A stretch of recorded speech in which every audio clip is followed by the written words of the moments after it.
dreams just random images fired from an unconscious brain during sleep? Or something much more important, like life-saving inner guidance? How dreams can be healing and early warning tools for disease, financial crisis, or success.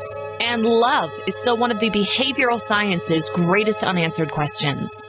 Hello, I'm your host, author Kat O'Keefe Kanavos. Welcome to Dreaming Healing, where dreams and cutting-edge scientific research meet on syndicated Dream Vision 7 radio network. Dreaming Healing is every Tuesday at 9 a.m. and 9 p.m. Eastern, with live shows on the first and third evenings at 9 p.m. Eastern, 6 p.m. Pacific, when you can call in and ask Kat questions about your amazing dreams. Talk on air. Call toll-free 833-220-1200. That's 833-220-1200. Come live your dreams out loud with Kat. Good evening. Welcome to Dreaming Healing on Dream Vision 7 Radio Network. I am your host, Kathleen O'Keefe Kanavos, but hey, my friends all call me Kat, so I hope you will too. We have an incredible show for you tonight. I mean, seriously incredible. We have Dr. Janet Roseman with us, and we're going to get into her book, which is The Eternal Bond. As you can see from this, I've been reading it. I have it bookmarked. I have stuff in it. I've got it marked up. I wish this book had been available to me when my mother died. And I know it's going to help all of you out there who are either getting ready for that life-changing experience, or you've already gone through it and you're still groping around in the dark going, what next? When is this going to go away? When is my heart going to mend? When am I going to stop having these dreams? We hope you never do. And Janet and I are going to talk about that. So as soon as we come back from our opening meditation, Dr. Janet and I are going to get right into her book. Okay? So for those of you who are new to my show, I always start this show with a meditation. And it's a protective meditation. And it is... I'm going to turn my phone off because often, Dr. Janet, my phone will turn itself on during the meditation and start talking to us. So it's not unusual to have the lights blink and stuff like that happen when we're talking about the here and the there. So for those of you who are new, just listen to my voice. I did this meditation every single night when I was going through chemotherapy, radiation therapy 3 times, because I'm a 3-time breast cancer survivor. And I figured if I died during the night, I was going to die in a state of grace. That's how scary my time was. But it was also a time when my mother, my deceased mother, often came to me, which we're going to talk about with Dr. Janet. So right now, if you're new, just listen to my voice. If you're driving in your car and you're watching or listening to me on your laptop or your radio, don't close your eyes. This meditation will still work, okay? All right, all of you, get comfortable in your chair. Close your eyes. Feel yourself sinking into your chair. Feel your shoulders getting heavy. Take a deep breath in. Hold it. I want you to imagine any negativity that happened to you this week. Caught in that breath of life. Blow it out. Across the room into the purple flame of Saint Germain, where it's converted into beautiful golden light and returned to the universe. Goes up through the stars, past the moon, past the planets, up to the pearly gates, where it bounces off and comes right back down into your 7th chakra, your spiritual chakra, at the speed of thought, just like that. Fills your whole body with healing golden light. Feel it tingling from your nose to your toes. All right, another deep breath in. Hold it. Any negativity you may have done to someone this week, blow it out into that purple flame of Saint Germain. See it going up, up, past the stars, moon, and planets, right to those pearly gates, bouncing off of them, coming down into your seventh chakra, your spiritual chakra, filling your whole body with warm, tingling, golden light. One more time, deep breath in. Any negativity from your childhood still lingering in your body, in that breath of life.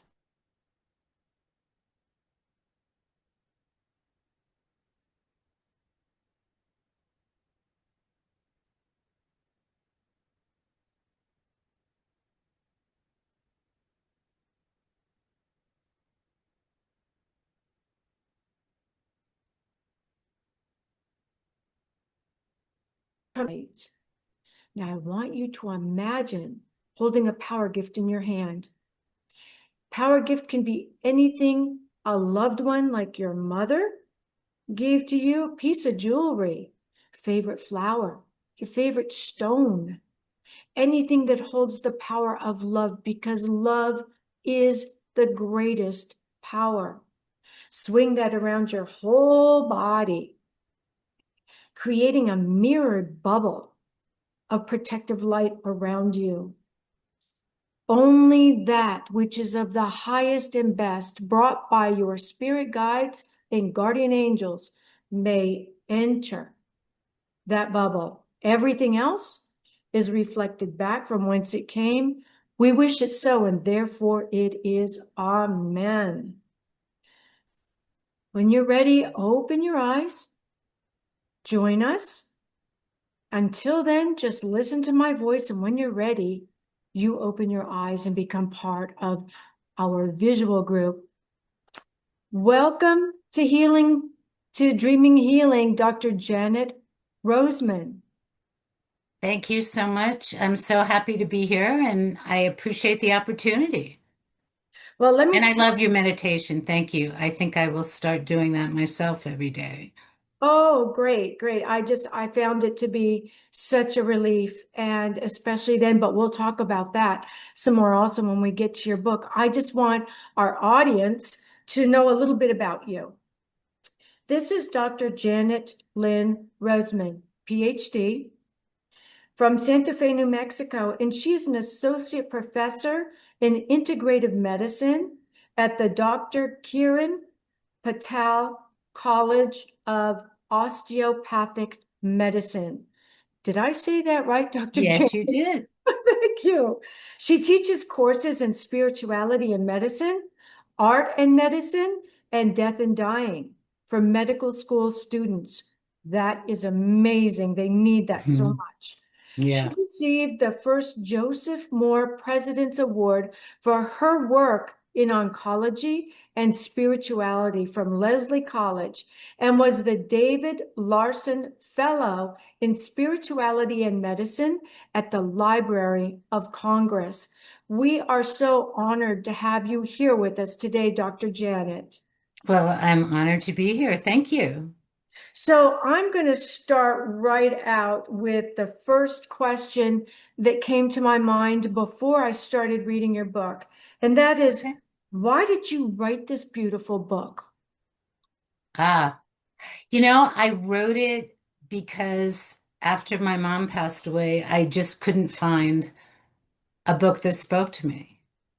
I read, oh, I can't tell you how many books I read on grief and death and dying. And I even went to theological libraries looking for thinking maybe I'll find some ancient texts that would be, helpful. And I just couldn't find anything. And I thought, you know what? I need to, well, at first I didn't realize I would write a book, but I started reaching out to other women who had lost their moms. And I didn't plan it, but I would be, I remember I was in a store shopping in Florida and I was in the dressing room and I started crying. And I just missed my mom so much because we always went shopping together.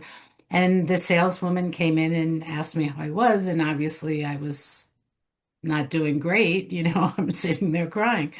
And she put her arm around me and she told me about her story, how she had lost her mom. And then I just started talking to women.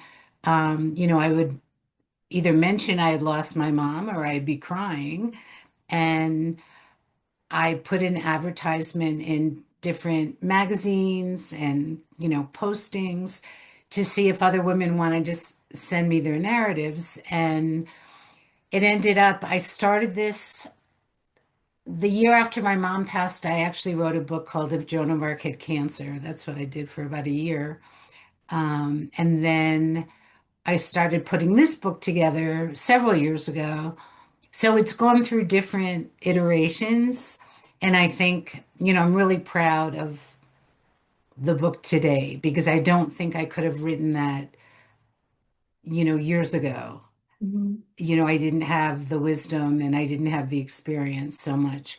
So yeah, I'm hoping, that women who need it find it. And I was very careful, I should say, in the narratives I selected, I was very careful to select narratives that, although they might be sad, which they were often, that they were empowering, that women shared what did they do that helped their grief. And because it's not a one size fits all, as you know. And so I included, I did turn down some narratives because I thought I just don't want sad stories. That does not help. Yeah. So I included narratives that I think are very helpful and empowerment tools that I thought would be helpful. And I did a lot of research on grief and dying. And, we can talk about it later, but why I believe Dr. Kubler-Ross's stages of grief are really outdated and not helpful. And so I really, I took my time and really, I hope, I fashioned a book that I'm proud of. Yes. And speaking of Dr. Kubler-Ross, Hmm. I was actually given her book after my mom died, and I read the book cover to cover. And when that Hmm. didn't help, I went to emotional therapy. And I remember I remember the therapist saying, "So you're familiar with Dr. Kubler-Ross?" And I said, "Yes, I am." And she said, "So which stage of grief are you in?" And I said, "Well, I think I skipped right to 3. Then I went to 6, then I went back to 4. So you tell me, where am I now?" So, it didn't fit me either. So I know Hmm. exactly what you're talking about. And I've had many other women tell me the same thing because you go back and forth between the levels and the stages. Yes, absolutely. And also, I think it's dangerous because sometimes people measure, like, how well am I doing according to the stages? Like, oh, I'm on the last stage, so I must be over it. And that really doesn't serve, anybody. And the other thing is, you know, I'm a, first I should say, I admire Kubler-Ross's work. I think she Mhm. did some amazing things. But when she put this together, first of all, she has said she never intended it to be used as the universal stages of grief. And she spoke with people at the end of their life. She did not speak to grieving, although they might be grieving, she didn't speak to people who were grieving the loss of a loved one. And there was never any conversation about the metaphysical dimension and how powerful that can be and how comforting that could be. So I write a lot about that because it really it bothered me. It really bothered me. No. So what I'd like to do is read a little section out of your book that I thought was awesome. It's actually on page 24. Those of you who get Dr. Janet's book, I'm going to read the beginning of the paragraph and toward the end of the paragraph. And when you get the book, page 24, you can read the whole paragraph. But it starts out with when someone you love dies, it is not uncommon to feel that an integral part of you has died with them. However, they do not leave you because your bond of love continues to exist even after, punctuated with periods of deep despair, isolation, and the inability to sleep or eat. I soon realized that this was not only a devastating journey, but a significant emotional passage. The hole in my heart was deep.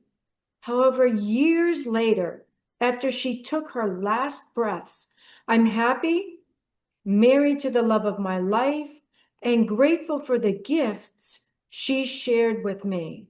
So, Dr. Janet, I want to talk about where you're talking about this emotional passage.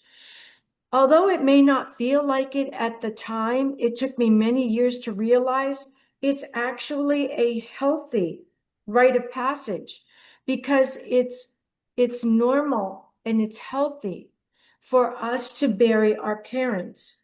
It's not so when they bury us. What are your feelings about that? I mean, I don't have children, so I've never had that experience. I do know people who have had that experience, and I know how devastating it is. So I would never compare. Um, yeah, I mean, it is a rite of passage, and I don't think you're ever prepared for it. I certainly wasn't. Um, and I will say, just, my mom passed away in 2007. And it's not like I'm over it. You don't get over it. I think of her every day. I talk to her every day. I still have moments where I am blanketed in grief, you know, um, but it's changed. I mean, literally after that year, even though I could write, I've always been able to write. I I just couldn't, you know, function really well. I mean, I wrote, I mean, so I did function, but I think I think everybody's different, in what they experience. I'm just careful, I really hate when people have this notion like you have to move on and, let go of her. And I was told that somehow my grief was impeding my mother's growth on the other side, which is total bullshit.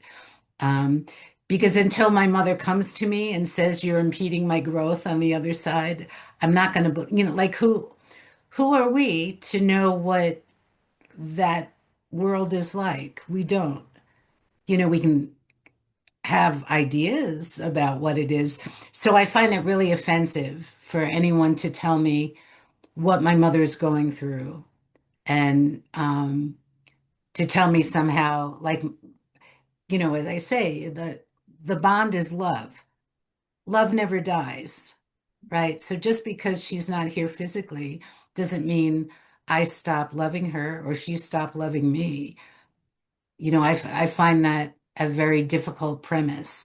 So, and it also brings me comfort, to know that, I mean, I have her picture on my desk and I'm not shutting her out of my life, I'm bringing her in. Mhm. And I think that's healthy. But again, I'll say, if somebody really can't function and has really, really depressed, isn't eating, um, it is normal to have GI problems. I did a whole research study, in my book, it is normal to have trouble sleeping. But if a woman is really struggling, reach out for help, get a therapist, tell your doctor. You might need medication, you might not. Eating really well, taking really good care of yourself, finding someone, I call them like a grief ally, somebody that you could talk to, that you can call and let them know you're having a difficult time.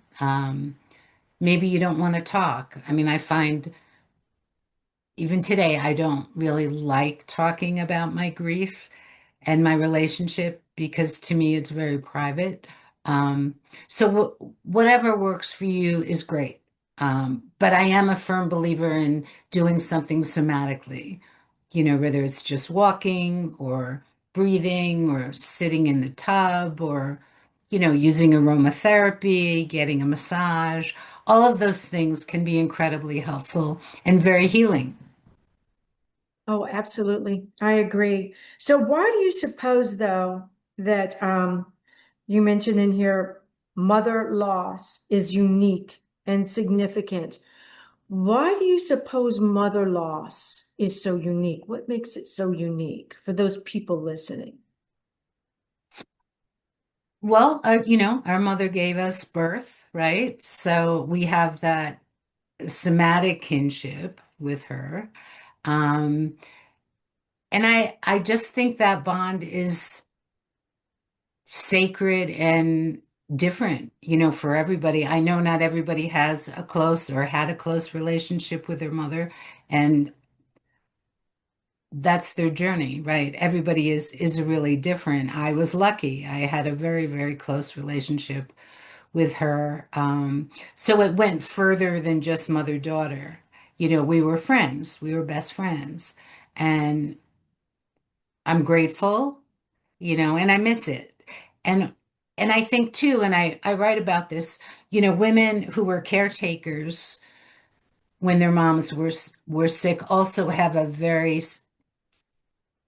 a more potent relationship because the relationship turns, now you're kind of mothering the mother, and that's different. And in the research that I've done, in my own experience as a caretaker, your grief is also more intense, or it can be more intense because of that, that relationship. I remember I lived with my dad after my mom passed, and I remember telling him, I love you, meaning my dad, but I love her differently.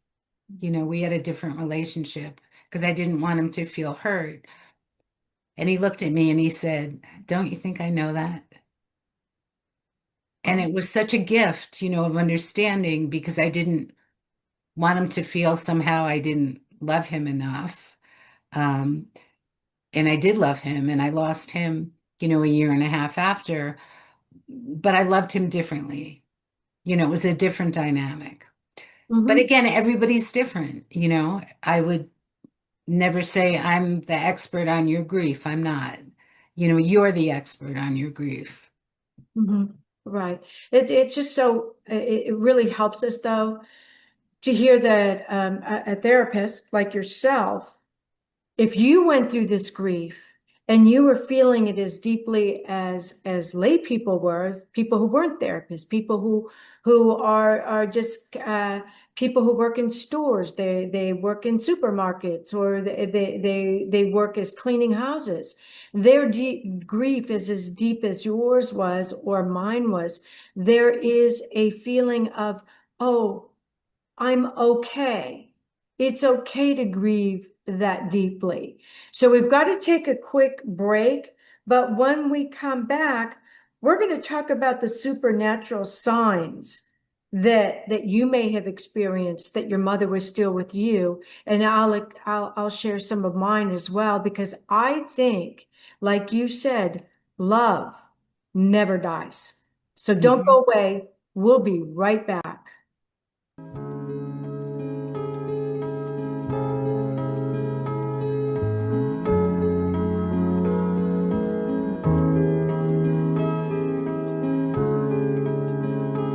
What if dreams can diagnose your life? What if we can meet the love of our life in dreams? Join host Kat O'Keefe Kanavos, the #1 internationally best-selling author of Dreams That Can Save Your Life, written with Duke University medical doctor Larry Burke. Dreaming Healing is where we'll explore dreams, research, and interpret dreams from you, the caller.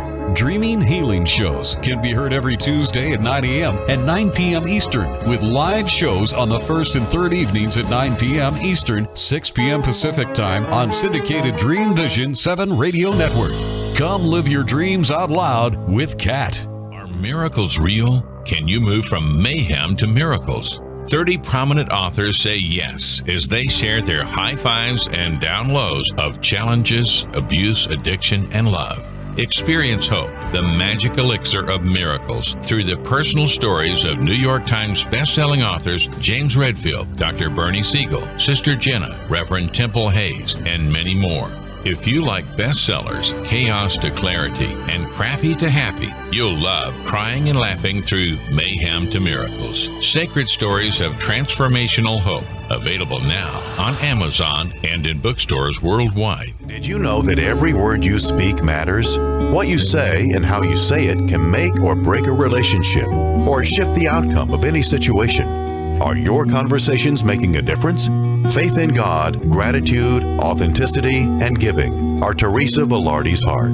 It's in this spirit that she's focused on making a difference in the lives she's blessed to touch.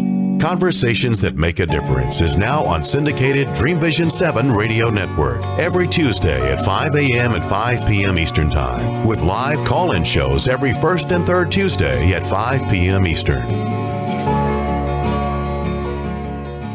In a world facing annihilation, a miraculous African nun rises to become the first female pope through a web of war, murder, and betrayal.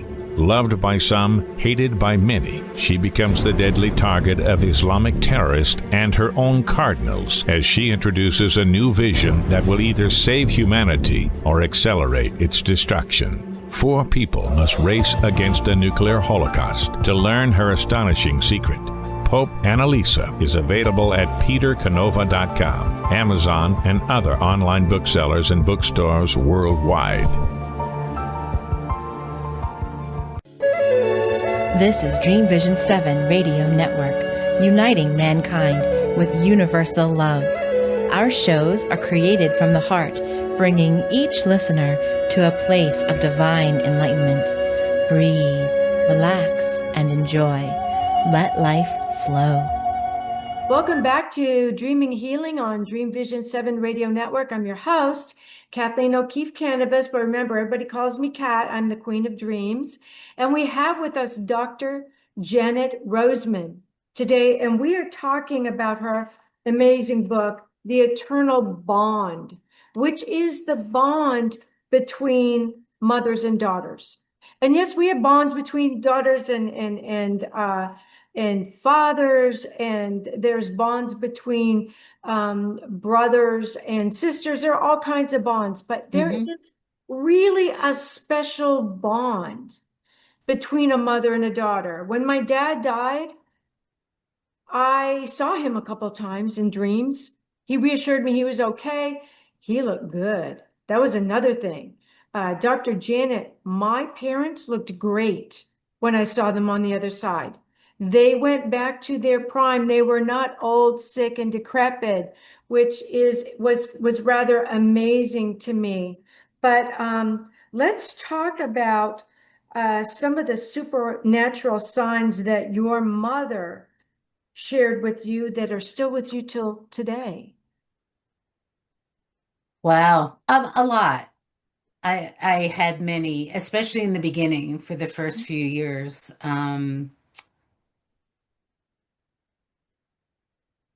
I know, I mean, this was interesting. After she passed, I was with her in the hospital. And I mean, just as an aside, I was actually in Taos, New Mexico on a fellowship. And when I found out my mom was in hospice, I flew right home. I had no idea.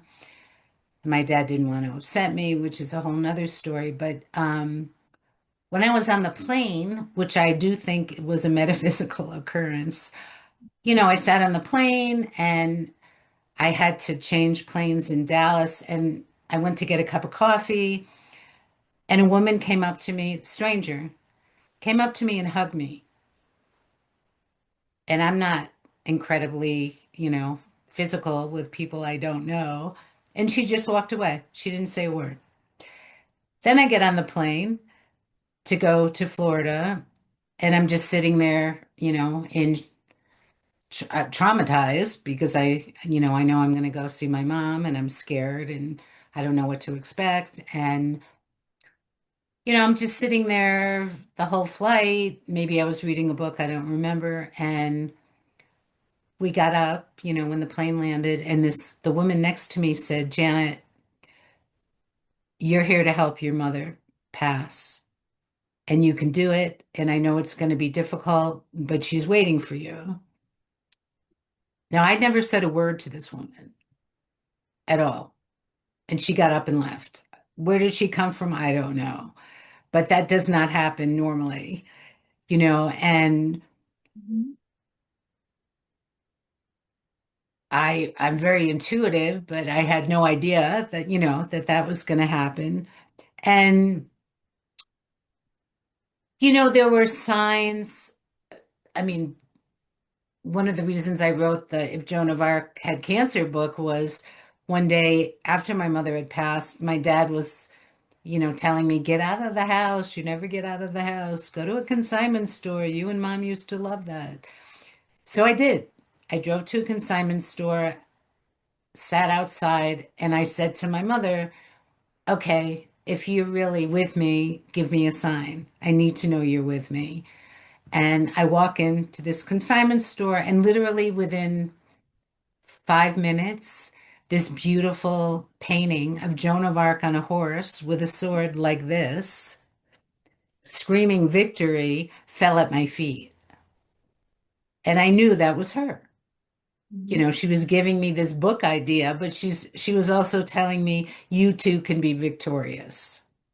And I know it was from her because that just doesn't happen. And, she has edited every book I ever wrote. So I knew it was direct, from her. And I've definitely dreamt about her. I continue to dream about her. And one thing I will say about the metaphysical experience, it's not uncommon based on my research, for people to have these episodes, whether it's through dreaming or direct knowing or a smell or a sign or a picture or, music, however she makes herself available, and it's not up to me or to you to decide. It's up to her what she wants to do because it's a conversation. It's not just, me. If I could demand that she show up every day, I would, and I have, but that doesn't make it so. She has to decide how she wants to come to me, in what form and when. So you can't, even though these occurrences are common, and I think it's 1 in 4 people experience the sense of presence or some kind of connection, you can't make it happen because it's a grace, it's a gift. You can ask for it, and I do.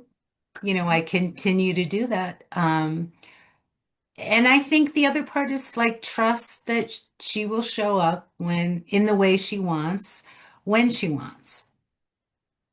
And that's the only thing we can really accept. And I'm not saying it's easy because I still miss her. I still want her to show up. And she does when I assume, feels like it's the right time. And I hear her, I do hear her in my head. So everybody's kind of different. And I would say, if you're waiting for your mom to show up, keep asking your dreams. That's like one of the best ways to make that connection. Intend before you go to sleep that you will make that connection. Oh, yeah, I agree. And keep a dream diary, Yes. that helps. So you can write down what is happening in the dream at the time. I remember my mother had died, and I'm very psychic, and I get a lot of information in my dreams. I always have, and I had an imaginary friend when I was little, from the time I was 6 months up to 5th grade.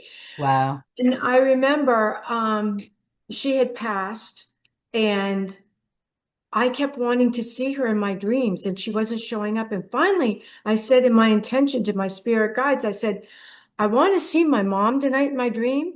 And I'm not taking no for an answer. You go get my mom. I need to see that she's all right. I don't want to hear she's in a better place. I don't want anybody else to tell me she's not in pain anymore. I don't want any of that stuff. I want to talk to my mom. So I Good for felt, you. Did I, she show up? oh yeah, she showed up. I was walking down a hallway and I'm going, what are all these old clothes just strewn along both sides of this hallway that had glass windows that had a lot of light coming in? And I walked into a bedroom and my mother sat up in bed.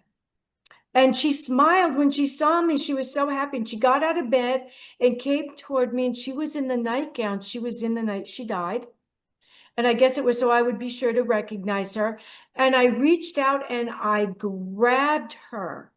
And I said, oh my God, Mom, I miss you so much. And I could feel the moles on her back. I could smell her. And she had her arms around me and she said, I miss you too. And something just told me she was going to disappear, and she disappeared like smoke. But I knew she was all right. And then I didn't see her for the longest time again. And I went for my physical examination that I do once a year. You know, you get your blood test done, your mammogram, your gynecology checked up, all of that lovely stuff that we just love to get done. Went and had all of that done, and the doctors said, oh, you're healthy, go home. And that night in my dream, my mother reached down through the clouds. She was up above me. She reached down and grabbed my hands, and just her chest and her head came through, and she said, you're going to be all right. I said, I'm going to be all right? Okay. For what? And she just shook my hands so that I'd be sure to like kind of come up out of the sleep enough to realize it was really a dream. And she said, you're going to be all right. And she left. Wow. It was the nights after that that I had the dreams with the spiritual monks coming in, taking me to the room between realms, neither of the living nor the dead, and telling me I had breast cancer, taking my hand, putting it on my breast and saying, you go back to your doctors without an appointment and you make them do exploratory surgery. And they found I was in stage 2 with it in my lymph nodes. And my Wow. mother was right. I was all right. That's amazing. That's really amazing. So anyhow, the next question I want to ask you is timeline. You kind of touched on it before. Is there a certain, I mean, I remember thinking to myself, this is not normal. It's not normal to grieve this long. There's something wrong with you. Is there a normal timeline? When should someone be concerned, or should they never be concerned? Interesting. You know,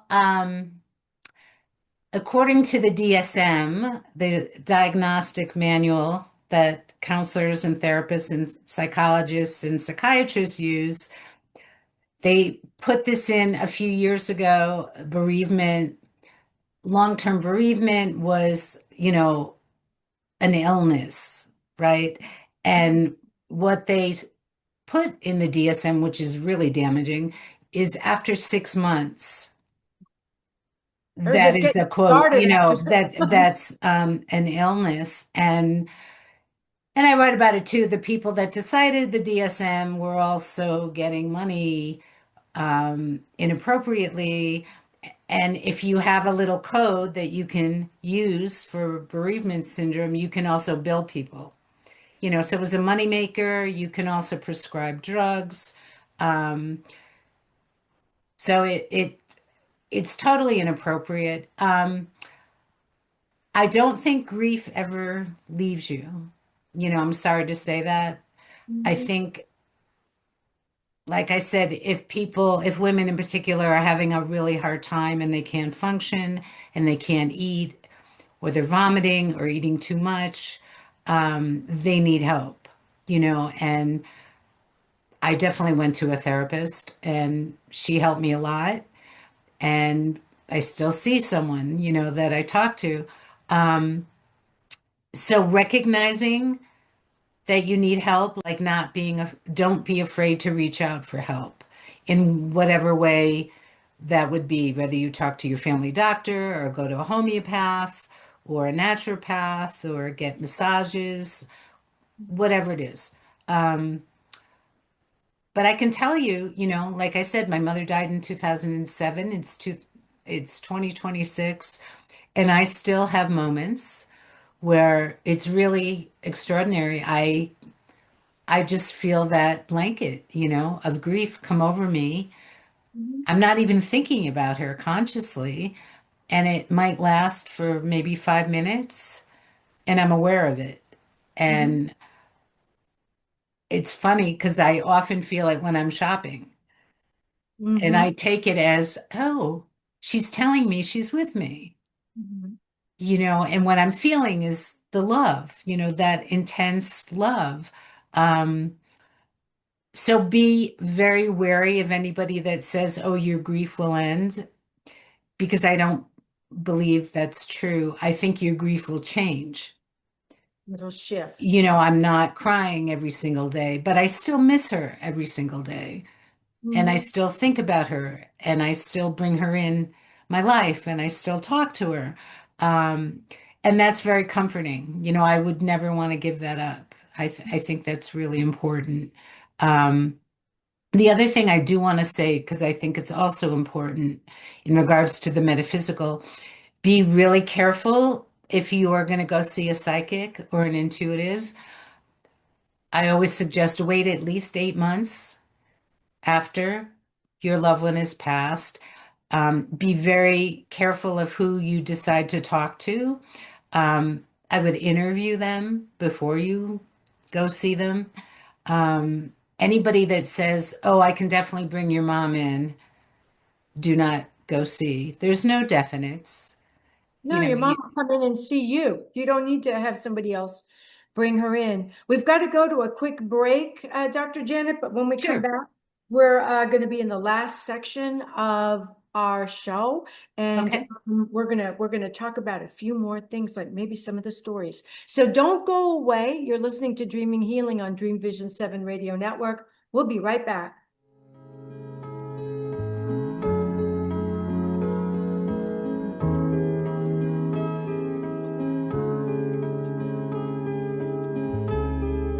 What if dreams can diagnose your life?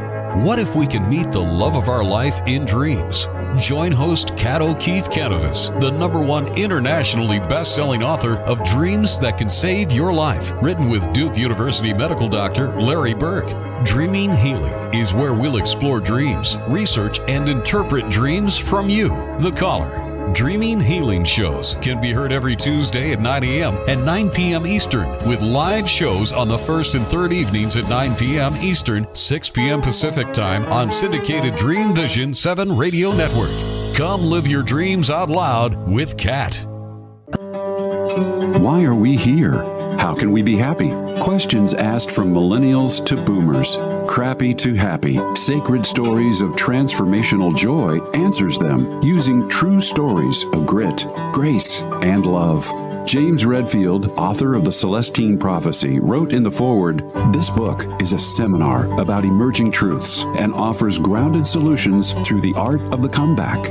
Dr. Bernie Siegel, a contributing author, wrote, "Bodies die, but spirits and consciousness survive and recycle." So, grab some tissues, open your book, and prepare to cry and laugh till it heals. Crappy to Happy by Reverend Ariel Patricia and Kathleen O'Keefe Kanavos. Available from Amazon, Barnes & Noble, and booksellers worldwide. Have you met your physician within yet? The Nautilus and multi-award-winning book, Surviving Cancerland, Intuitive Aspects of Healing, is a memoir that takes you down the rabbit hole of healing dreams and interpretations, mixed with conventional medicine and treatments. Listen to the hookah-puffing caterpillar ask, "Who are you?" Dr. Bernie Siegel says Kathleen's story is powerful, honest, and eye-opening. Surviving Cancerland, Intuitive Aspects of Healing by 3-time breast cancer survivor Kathleen O'Keefe Kanavos. Buy the book and audio at KathleenO'KeefeKanavos.com and worldwide through Amazon and other retailers. Darkest hours to brightest moments, transformation from despair to happiness, and chaos to clarity. Real people, real pain, real healing. Life-threatening illness, death, abusive relationships, divorce, and overcoming addiction are challenges these men and women faced head-on. See how they emerged stronger and happier. Buy the new book, Chaos to Clarity, Sacred Stories of Transformational Change by Reverend Patricia Caginello and Kathleen O'Keefe Kanavos. Available on sacredstoriespublishing.com and worldwide through Amazon and other retailers. This is Dream Vision 7 Radio Network, uniting mankind with universal love. Our shows are created from the heart, bringing each listener to a place of divine enlightenment. Breathe, relax, and enjoy. Let life flow. Welcome back to Dreaming Healing. I'm your host, Kathleen O'Keefe Kanavos. My friends all call me Kat, so I hope you do too. And I'm also known as the Queen of Dreams.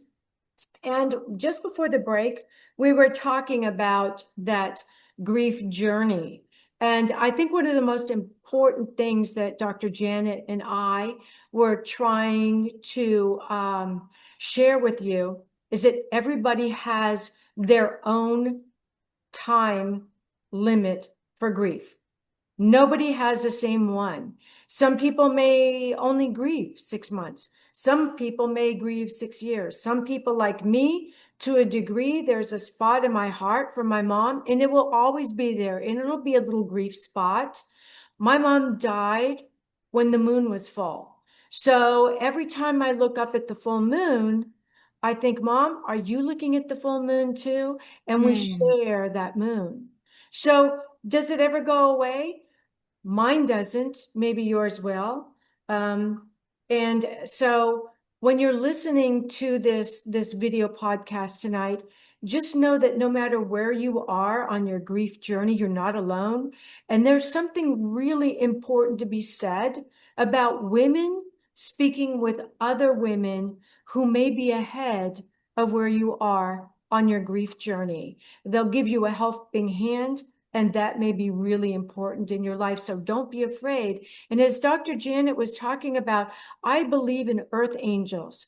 I believe that when we're grieving that badly and our heart is broken, other people who are either very intuitive or maybe they're actually relatives of yours from a previous lifetime. And at that time, there's a connection that's made. You'll never see them again. And you don't really need to, but what they did at that moment helped you go to the next step in your grief. So Dr. Janet, if you could, can you tell us where we can find your book? And can you hold it up for us? I don't know if you Oh, sure. Let's see. What a great library there. Lots of pictures too. Yeah, I'm a lover of books. Here's the book. The Eternal Bond. And it talks about daughters honor their mothers on the other side. Yeah. Yep, that is the title. Anybody who's interested can find it on the Llewellyn website, llewellyn.com, and just put in the Eternal Bond and they'll find it. It's also on Amazon. So either way, I believe Barnes & Noble probably depends on the store, but they do carry it too. You might have to order it, but you can definitely get it. Is there any, are you going to be doing any events anytime soon that? Yeah, I am. Actually, I'm going to be doing some book presentations in Santa Fe and in Albuquerque. So I will be doing those. I don't know where people are located, but I can tell you. I have to look up the dates. You'd think I know it offhand, but I don't. You're probably very busy. April 11th, I will be at Geronimo's bookstore. Oh no, that's something else. Nope. I am incorrect. I will be in Albuquerque on May 2nd from 1 to 3 at Books on the Basque, which is a great little bookstore. I'll be at Barnes and Noble on May 17th in Santa Fe at 2 o'clock. And I'm waiting to book another Barnes and Noble in Albuquerque. I'll be at Geronimo's bookstore on June 27th at 4 o'clock, and that's in Santa Fe. Okay. So do you have a website you can share with us? Yeah, I do have a website, and I should actually post all these things on the website. So you can find me on GoDaddy. If you put in Dr. Janet Lynn Roseman at GoDaddySites.com, you'll find me. Okay. And I will update my website. Good reminder for events. Thank you for letting me share that. I appreciate it. Sure. Yeah, so I'm looking forward to doing those And presentations. remember, audience, I'm going to have all of Dr. Janet Roseman's information on my Dreaming Healing page. So all you have to do is go to Dreaming Healing on Dream Vision 7 Radio Network, click that link and look over to the left, and you'll see all of her information with the poster and her picture, and her website will be live on there. So you just click on it and it will take you to Dr. Janet's website. Thank you. I appreciate that. You're welcome. So what are some of your last thoughts for the audience? Maybe something I didn't ask you, but you would like to share with them. Do you have any last thoughts? Because we're coming up to the end of this show so quickly. We've just been... You know, I really liked what you said about honoring your own journey and the strength of other women. I guess a few things. You know, I think grief is definitely a sacred journey. It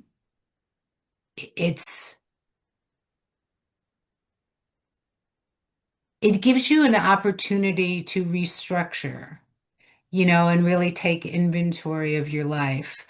I certainly felt like I was shattered to my core, and I had no idea what would come next. You know, I ended up getting offered a job at a medical school out of nowhere, when things looked the worst, you know.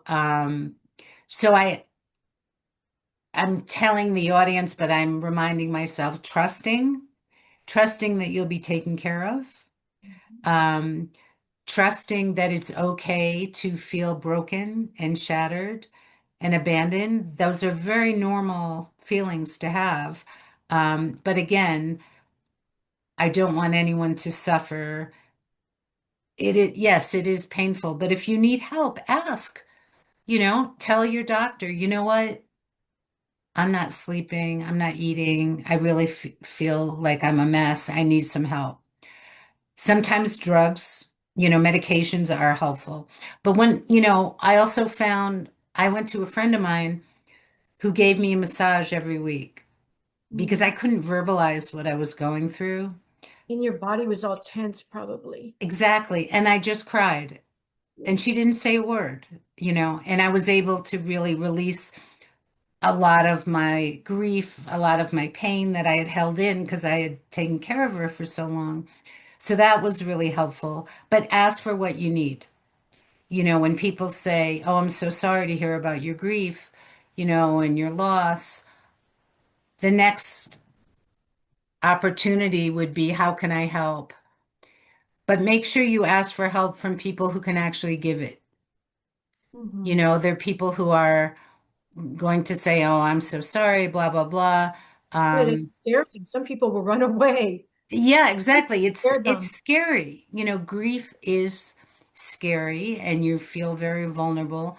So that's why I'm saying make sure whoever you reach out to is someone that you can trust, that you can feel safe with, that you can feel comfortable with. And if somebody is making you feel uncomfortable, and I wish, you know, I had this wisdom years ago, you can walk away. You know, you don't have to be I unfortunately I had some experiences where people were very dismissive of my grief, you know.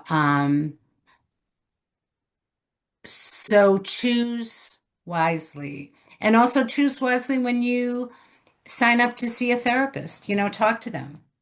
Ask them, say, hey, I'm looking for some grief empowerment tools. Is that something you do? Can you share with me one or two examples of your grief empowerment tools? How do you like to work with your clients? Find out, what do they know about grief? Because it's very different to study grief theoretically and to actually know grief from the inside. So just, do your due diligence. And if you don't feel able to do all the research, that's okay. When you're ready, you'll do it. Or maybe you'll ask a friend, hey, I need some help. I can't go to the grocery store. I feel like I can't really get out. Could you pick up some food for me? Yeah.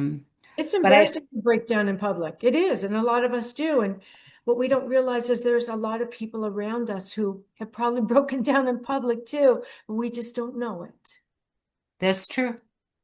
That's true. And I will kind of end this with just a short little anecdote. I was at Whole Foods once, and this man came up to me who I didn't know, never saw before.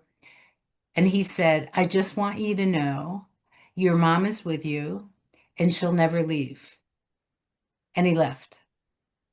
That's like the third time we talked about people doing that. And I'm wondering if these people were what I called earth angels who showed up to me while I was going through treatment and after my mother died. They would say things to me that were just like, what? And then they would be gone and they wouldn't be there anymore. And I remember one time there was a woman sitting at a table outside, and this was in Boston because that's where I was having my treatments.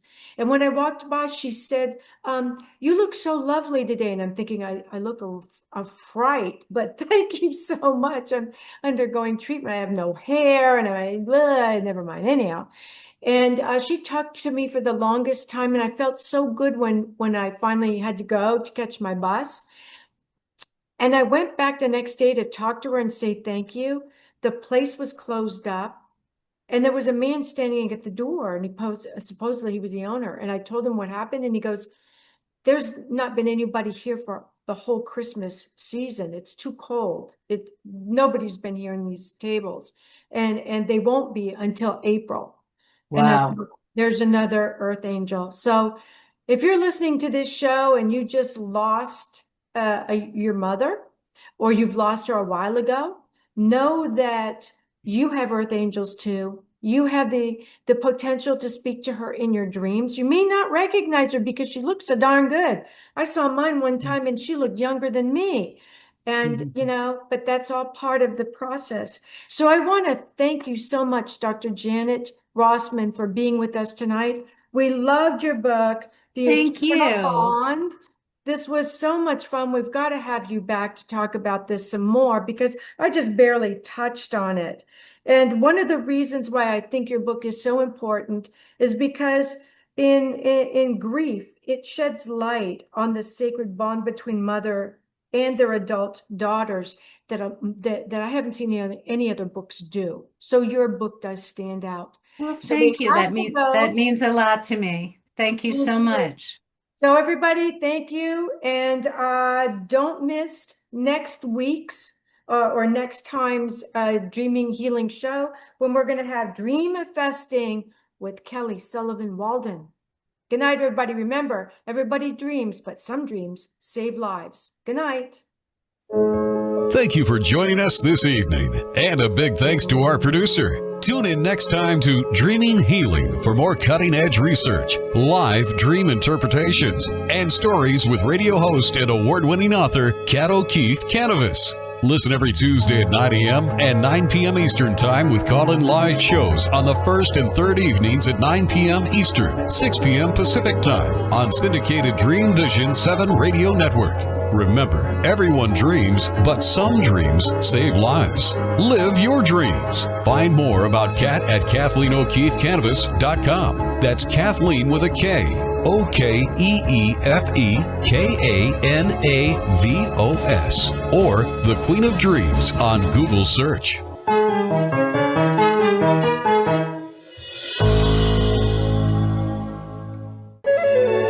This is Dream Vision 7 Radio Network, uniting mankind with universal love.